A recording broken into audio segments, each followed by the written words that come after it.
মাটির জিনিস এগুলো বিলুপ্তির পথে। বর্তমানে এগুলা খুবই কম লোকে তৈরি করে। এই যে এইগুলো এখনো সে সংগ্রহ করে সে অন্য লোকের মাধ্যমে তৈরি করে সে নিজে ডিজাইন করে নেয়। আপনি এইগুলো কাজের সাথে কতদিন জড়িত আছেন? এটা আমি 2009 থেকে এটা শখের বসে আমি দোকান দিয়েছিলাম মেলায়, সেই থেকে আমি এটা এখন আমার বিজনেসে করি। একটু জোরে বললে ভালো হয় না?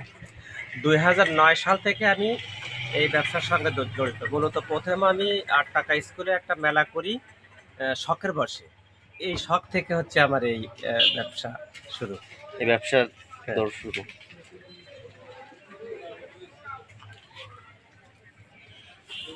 এনার ঠিকানা হচ্ছে ফকিরহাট ডাক বাংলার যে মোড়, ওইখানে এই যে আলমদিনা হার্ডওয়্যারের পাশে এই যে কাঁঠাল গাছতলা এখানে আছে।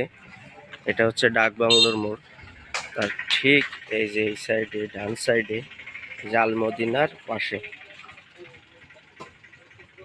কেউ যদি মাটির জিনিস সংগ্রহ করতে চান, যেমন যে ব্যাংক, তারপরে এই যে কিছু খেলনা, বানানোর এই যে প্লেট, এই যে যেটা ভর্তা করে, ভর্তার জন্য খুব সুন্দর প্লেট আছে।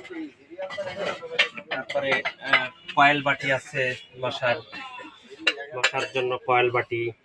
তারপরে আপনার আছে বিভিন্ন প্রকার ব্যাংক, এই যে পা ডালনি আছে। তারপরে আপনার আছে এই যে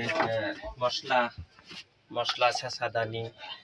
তারপরে আপনার আছে বিভিন্ন প্রকার ফুলদানি আছে ছোট বড়।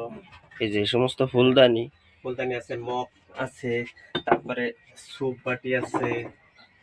এই যে এগুলো লাইটটা দিব, লাইট ওই প্লাস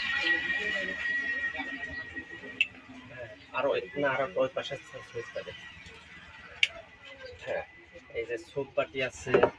তারপরে কাপ পিরিচ আছে, বিভিন্ন আইটেমের ফুলদানি, বিভিন্ন আইটেম আছে। ওনার এই আইটেমগুলো যদি কেউ নিতে আগ্রহী হন, তাহলে ফকিরহাট ডাক বাংলোর মোড়ে এইখানে ডান সাইডে আপনার মদিনা হার্ডওয়্যারের পাশে তার দোকান।